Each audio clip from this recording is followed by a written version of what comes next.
ప్రజల తరఫున, ప్రజల కోసం, ప్రజాపక్షంగా ప్రజల గొంతుకు వినిపించేందుకు ప్రజావాణిని అటు పార్లమెంటుకు కానీ అసెంబ్లీలకు కానీ తీసుకెళ్లేటటువంటి ఒక మంచి సదుద్దేశంతో ప్రజల తరఫున అటు లాయర్గా కానీ ప్రతినిధిగా కానీ ఒక రాజకీయ పార్టీని స్థాపించి ఒక రాజకీయానికి, సరికొత్త రాజకీయానికి ఆంధ్ర రాష్ట్రంలో శ్రీకారం చుట్టాలన్నటువంటి ఉద్దేశంతో దేవదేవులైనటువంటి శ్రీ వెంకటేశ్వర స్వామిని దర్శించుకుని ప్రార్థించడం జరిగింది.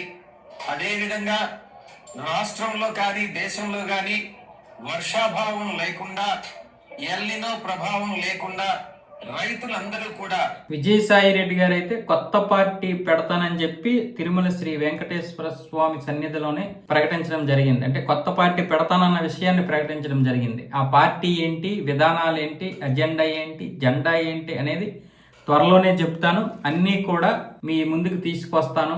సరికొత్త రాజకీయ వ్యవస్థని తీసుకొస్తానన్న విధంగా విజయసాయి రెడ్డి గారు అయితే మాట్లాడుతున్నారు. వాస్తవంగా ఎప్పుడైతే వైసీపీ నుంచి బయటకు వచ్చారో బీజేపీలో చేరడానికి చాలా ప్రయత్నాలు చేశారు. కానీ స్థానికంగా ఉన్నటువంటి బీజేపీ నేతలు ఎట్టి పరిస్థితుల్లోనూ విజయసాయి రెడ్డిని చేర్పించుకోకూడదని చెప్పి పట్టుబట్టారు. దాంతో అక్కడ అధిష్టానం కూడా ఆ విషయంలో వెనకడుగు వేసింది. తర్వాత టీడీపీలోకి వెళ్ళినా కూడా ఆయనకి ప్లేస్ ఇవ్వరు. ఖచ్చితంగా టీడీపీలోకి వెళ్ళడానికి ఆయనకి ఇది అవ్వదు, వెళ్ళడానికి అవకాశం లేదు, వాళ్ళు రానివ్వరు. సో మరి ఇప్పుడు వైసీపీలోకి వెళ్తాడు, మళ్ళీ పునఃప్రవేశం చేస్తాడు అనుకుంటున్నటువంటి తరుణంలో మళ్ళీ ఇప్పుడు అది కూడా లేదు. ఎందుకంటే మళ్ళీ వైఎస్ జగన్మోహన్ రెడ్డికి సరైనటువంటి సెకండ్ లీడర్ లేడు. అటువైపు చూస్తే వైవి సుబ్బారెడ్డి ఢిల్లీలో పెద్దగా ఏమీ ప్రభావం చూపించలేకపోతున్నాడు, అపాయింట్మెంట్లు కూడా సాధించలేకపోతున్నాడు. అదే విజయసాయి రెడ్డి ఉంటే అపాయింట్మెంట్ల పాటికి వచ్చేసేవి అన్న విధంగా కూడా ఉంది. అయితే ఇక్కడ విషయం ఏంటంటే, ఆ రోజు ఇక్కడ ఆంధ్రప్రదేశ్లో వైసీపీ అధికారంలో ఉంది, అక్కడ ఆయన ఎంపీగా ఉన్నాడు కాబట్టి అపాయింట్మెంట్లు ఎప్పుడు కావాలంటే అప్పుడు ఇస్తారు. ఒకవేళ ఈ సమయంలో విజయసాయి రెడ్డి ఉంటే తీసుకురాగలడా?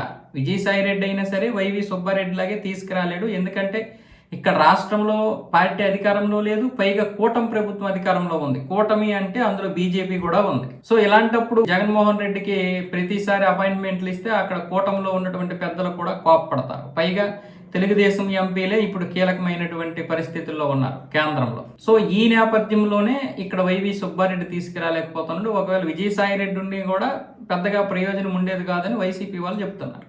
అందుకే మళ్ళీ ఆయన్ని రెండోసారి తీసుకొస్తే మనకే పరువు పోద్ది అన్న విధంగా వాళ్ళు, అలాగే మళ్ళీ వైసీపీలోకి వెళ్తే తనకి పెద్దగా గౌరవం ఉండదు. ఇప్పటికే గౌరవం పోయింది కాబట్టి మళ్ళీ తనకి రాజకీయంగా మరో దిక్కు లేదని వచ్చానని అనుకుంటారు. కాబట్టి వాళ్ళు పెద్ద గౌరవం ఎవరని చెప్పి ఈయన అనుకున్నాడు. ప్రస్తుతానికైతే కొత్త పార్టీ పెట్టడానికే నిర్ణయించుకున్నాడు. కాబట్టి ఆ పార్టీ ఏంటి, ఎలా ఉండబోతుందని చెప్తాను అంటున్నాడు.